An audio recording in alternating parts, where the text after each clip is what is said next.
The Mississippi Brainerd Watershed is a place of natural beauty and valuable resources. Within the watershed, you'll find fertile agricultural lands, dense woodlands, and sparkling clear lakes. Our resource protection takes on a host of shapes and forms. Just as our landscape is varied, so also are our conservation practices. But who is doing the work? Who is stewarding the land? Who's making a difference? It's landowners, just like you. Did you know about 53% of the land in our state is privately owned and managed? That means half of the protection and proper stewardship of our natural resources falls on the shoulders of landowners, agricultural professionals, tribal leaders, lake associations, and forest industry managers. What a monumental task. What a heavy responsibility. Let's dive deeper and meet some of the people who have rolled up their sleeves and are rising to the occasion.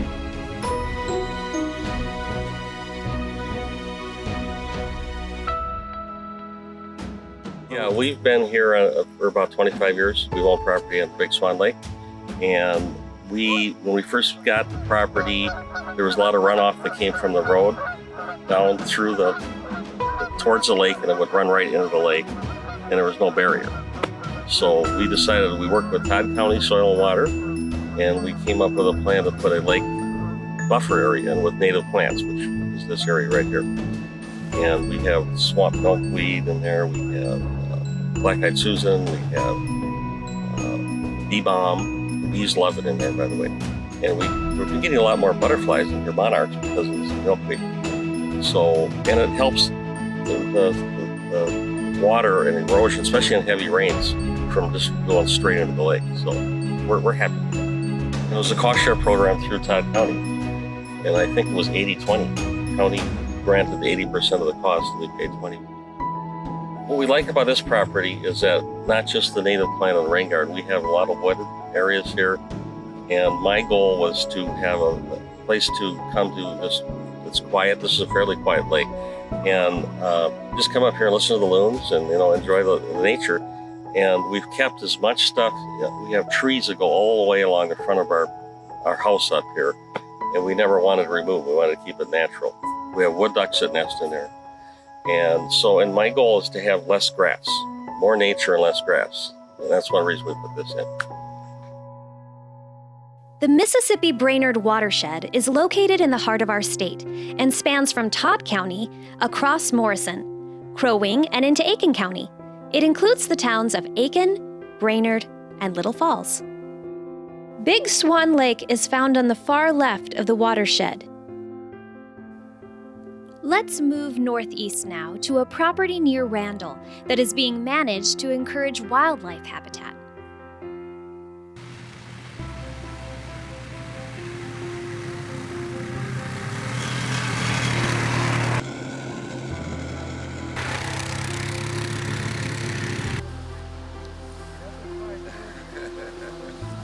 Well, about 20-some years ago, we acquired the property. It belonged to my grandparents, got handed down through the generations. And our primary goal was wildlife. Both Jan and I have been into wildlife all of our lives, and we wanted our kids to grow up around it. And so we've tried to strive to do things that are good for the land, and also to be able to keep the property together. So hence we got involved with CRP program. We planted 80,000 trees on this property. We pride ourselves in the fact that we also have, with those trees, riparian buffers to protect the two waterways, both the Little Elk Creek and Hay Creek run through our property. And our creeks flow into the Mississippi. Of course, I have a desire to have as clean a water flow into the Mississippi, and I would hope that everyone up and down the Mississippi waterway would do the same. You spoke a lot about wildlife, but what are the different types of wildlife that you see out here? Well, when we first came, of course, they were fields and very few trees. And now we have lots of trees, 80,000 trees. Well, some of those haven't made it, but we have a lot of trees. And we see, of course, tons of deer. We see bears, we see timber wolves, we see bobcats. I have 2 families of bobcats that have been living here for a number of years.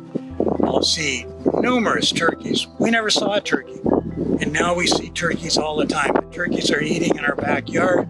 They're nesting in the trees around the house.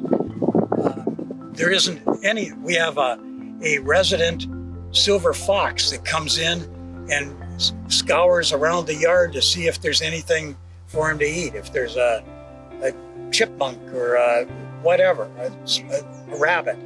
So we see wildlife every day. Today, we were sitting there and a deer walks across the backyard at noon. Come on, I see wildlife all the time. I'm about wildlife. That makes my motor run. So I've got the best of the world here. I have a sign up at our fish place that says, "Welcome to our paradise." I'd like to find another sign and put it here. "Welcome to my paradise."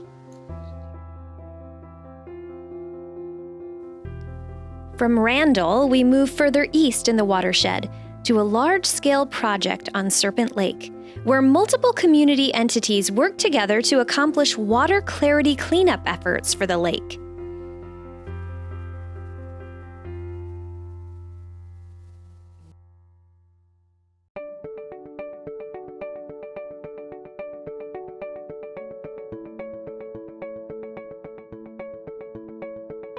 Okay, so the original problem here in the city of Deerwood was the runoff of all the water coming from the people's yards and the streets, and the storm sewer from the city of Deerwood would come down this area, which we now have constructed as a French drain, and it would flow over the street and down through Summer Place behind us, and cause 2 major problems. One of the problems is it would flood the residents of the Summer Place resort area, and it would also dump untreated, unmitigated high phosphate water content into Serpent Lake. As members of the Serpent Lake Association, one of our goals is to try to control the amount of phosphate that's going into the water, because that directly affects water quality and the amount of algae and seaweed that grows in the lake. Pat can talk about the summer of 2012 flood. Yes, in the summer of 2012, there was the enormous flood that they call it the Duluth flood. Well, it came through here, and we had an enormous amount of water in a very short amount of time. And we had flooding that came almost into our cabin. It was at the edge of our deck where my husband was standing, and there are photos of that thanks to Mayor Ollie, who came down because my husband called. He had no idea who else to call except 911 and just say, "I've got just tons of water here. What are you going to do about this flooding?" And so that was sort of the beginning of getting something done to change the flooding and all the water in the system and the phosphorus that's in the lake. So fortunately, the Serpent Lake Association, in concert with the Crow Wing Soil and Water Conservation District, worked to get a Bureau of Soil and Water Reclamation grant of a $1.2 million matching fund grant.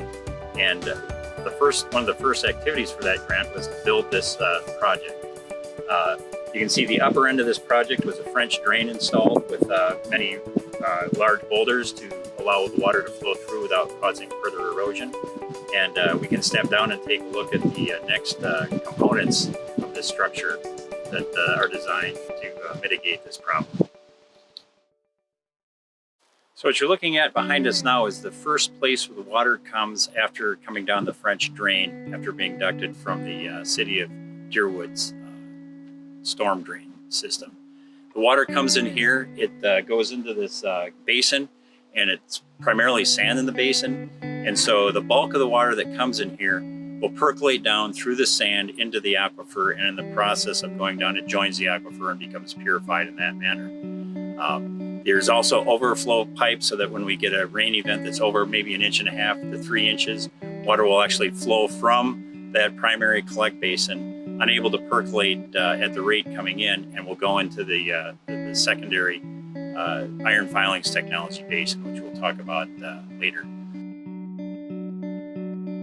What a wonderful cooperation example was led by Melissa Barrick of the Soil and Water Conservation District of Crow Wing, to get the cooperation of the mayor, the city of Deerwood, and the residents of Summer Place and the Lake Association to get all those people together in agreement and move forward with this project. The engineering was probably the easy part. The hard part was the politics and cooperation, but they prevailed, and we have this wonderful structure, to help improve the quality of the lake as a result of it. So this is the second place where the water comes to after flowing through the original collect basin, the percolation basin. It typically takes greater than an inch and a half inches of rain in a short period of time to get enough rainfall and enough flow for it to actually flow into here. It flows into this technology bed through a series of perforated pipes coming under the culvert behind us from the percolation bed, and then percolates through this soil that's got iron filings mixed into it. And there's a chemical reaction between the iron, oxygen, and the phosphate that extracts the phosphate from the water, and then it flows into a series of perforated PVC pipes that go out through that turret that you see behind me. Since this project has been finished, we have not seen any problems down here, and it has been just such a great benefit to the lake. We have this beautiful lake behind us, and we really enjoy it. Everybody down here in Summer Place, and I know everyone who lives on the lake. I am just so grateful for the mayor of Deerwood, the county for helping us, Crow Wing County Soil and Water Conservation District, Melissa Barrick. She worked so hard, and so did everyone who was on the Serpent Lake Association board, and continues to work on the lake and continuing to help it stay good and beautiful and clear and clean.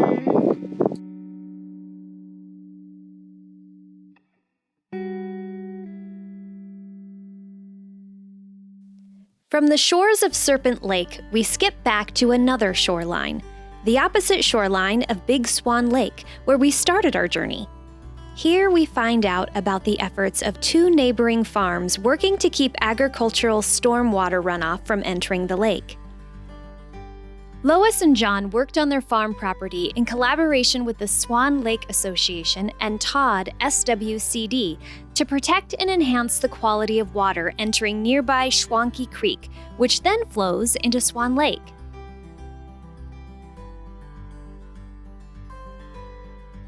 By installing an engineer-designed vegetative treatment area, along with some water diversions, stormwater runoff now is contained on the property and collects in settling basins. The sediment basins are able to be cleaned with skid loaders, and the manure and runoff is land applied seasonally according to best management practices. The project was cost-shared between Todd Soil and Water, the Swan Lake Association, and the landowners.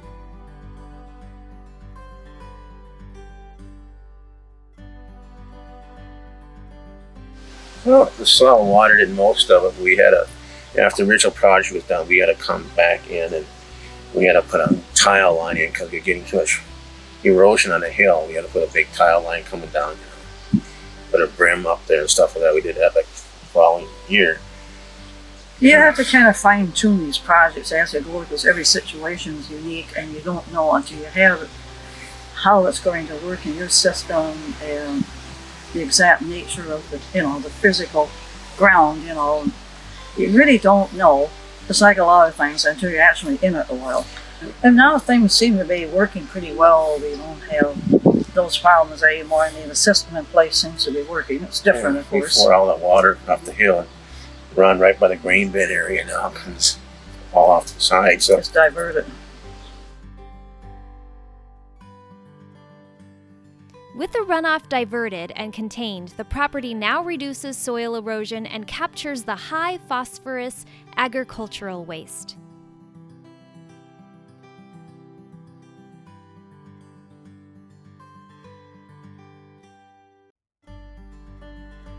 farming all my life, but I took over this farm here in 2004. And got 7 kids. Two of them are farming on their own right now. One's organic. And pretty much dairy. We did have a few beef. But now we just strictly dairy. A little bit of cash crop, but not too much. The project kind of with the pit, that was because not a lot of storage for the animals we had here and the way it was set up. So with the funding being available, we decided to go ahead with it. I believe we talked to Soil and Water first, and then there was, we talked to NRCS afterwards because they had funding also. Usually it doesn't happen where you got double funding like that for a project. So, It's nice when it does. yeah, yeah, it definitely helps out. Well, pretty much with the pit the way it is now, it collects all the waste from the animals and the rain runoff and stuff. And then twice a year we apply fields as fertilizer crops.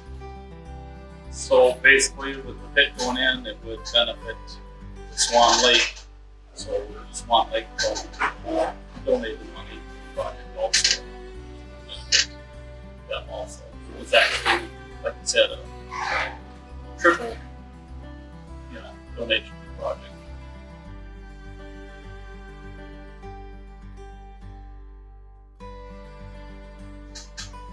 Well, being I like to fish and hunt, I mean, I don't do a lot of hunting, but I fish. It's like knowing the quality of water that's going in, entering it back into that lake is important because hopefully the fish are good and healthy. If you got a lot of pollutants going into the lake, that can't be good for any of the fish or ducks or swans or anything out in the lakes.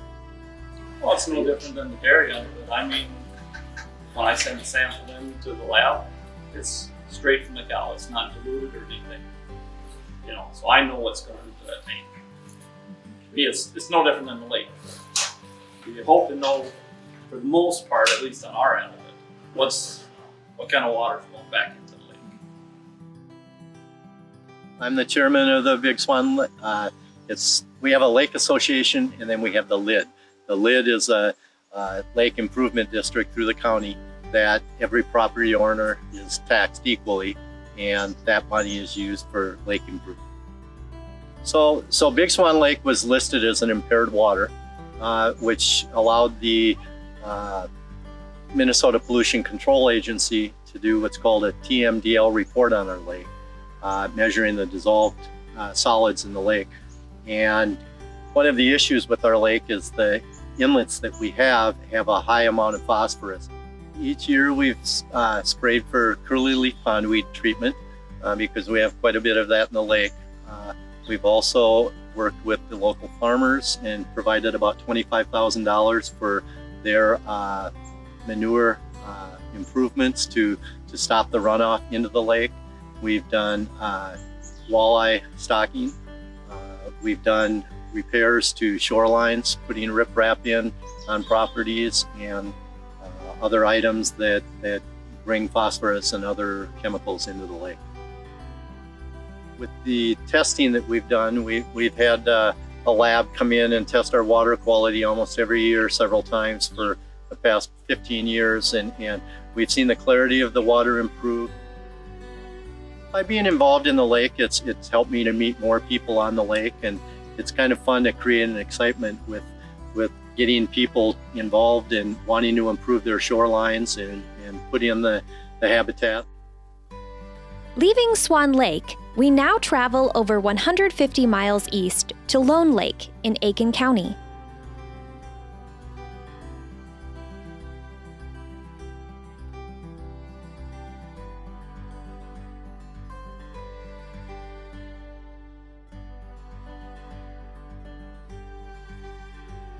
As lake residents, what value does the lake hold for each of you? Well, I just love the water clarity and how important it is. And of course, like a property owner, you worry about your property values. And so we tend to read what we want to read. And so I've read several articles on how the water clarity directly proportional to the property values. My grandkids come up here and they go, they love swimming, fishing from the dock even. And that's the most important thing right now, I think. Tell us about the ditch project along with the retention pond and how it now captures excess stormwater runoff before it enters the lake. The retention pond was huge. I think that it was $38,000 and there were 22 of us on the road that we could no way get anybody to come up with that kind of money. And the soil and water worked with the county engineer who actually designed the ditch and the retention pond and specified the culvert and everything that went into it. So the soil and water had to approve the plans and inspect the work of the contractor that actually did the work, and the property owners had to contribute some. So we all worked a lot to make it happen. But they were great to work with, a guiding light, and interface to other departments in the county. So they were a huge help. It seems to me that the people who are here for the long term see things slowly changing, much more housing, much more aluminum on the shoreline. And they're sort of driven to try to keep it as clean as possible. From Lone Lake, we head west, making one last stop at a place where trees have been the priority. Well, we bought the land in 1980, started planting trees in 1991, and been planting trees ever since. And there was a few years when, I'm not sure what happened, but we only planted 25. But we started with 1,500 a year for 2-3 years, and 1,000 a year. And then finally, we're at probably 500 this last year. Now the last 2 years just here, I only plant 25 because I don't have any other room to plant them. The farmer wants to keep everything farming land, not tree land. So what is the total after 30 years of planting trees? 25,186 is as close as I can guess. Yeah. I got most of the record, but the first years when we planted so many, I didn't think it was an issue, just planted trees. So it's only after that that I kept track. So we run out of places here to plant trees, so we had to buy another farm right down the road, which is where we planted our trees this year. So this year we planted 475 trees, on the new land, primarily, frankly, with the help of the ASCS office, because that's really where you go first for good technical advice and planning and stuff like that. And so they allowed us to participate in a program to build the shelter belt around the outside of the property. We didn't have a great year, unfortunately, but it's a nice way to have expertise from people that know what they're doing, and then people that are willing to do it. So, when I was a younger man, people would say, "What does your dad farm?" And I'd say, "Well, a little bit of beans and a little bit of corn, but mostly he farms wildlife, white-tailed deer, right? Awful lot of squirrels and stuff back there." But that's what the trees get you. One of the advantages of like a shelter along the road is it helps quite a bit more, I think, than people realize with the wildlife, because it creates that visual barrier between a highly trafficked road like this and where the deer are. And so when there isn't something along the road, you won't see the deer very much in that big open field in daylight hours. As soon as you can protect from the traffic, he sees deer out here all the time, and so it's really is the right combination of some amount of agriculture, because really for wildlife, you still do have to have something for them to eat. If we just planted the whole thing in trees, it'd be great from tree perspective, but it wouldn't still have the same impact. There's no place for geese to land in the fall. There's no place for the whitetail. And so I don't know what the right mix is, but he mentioned in the beginning, because the farmers don't want you to put another row of trees in. Beans are $10. It's a lot of beans in another row of trees. So we do have this sort of friendly battle every year about how many trees are going in and where can they go and what can they get in the way of. Right? What do you do near some of the water features on your property? I think it's sort of what we spoke about before. It's a trade-off between how much you want to be able to do specifically for the resource, in this case the water, and the other competing priorities you have on the land. But I tell you what we learned is you can't farm right up to the end of the land. I mean, to the edge of the water. So the first way you do that is to make sure you're not farming right up next to the edge, and you build a shelter belt. In some of those lower areas, it's not reliable enough for us to plant trees because it'll flood 1 year and it'll be dry for 3. But what we were sure to do is not to mow, not to dig it every year just because you can get a little bit closer, and then let it naturally develop.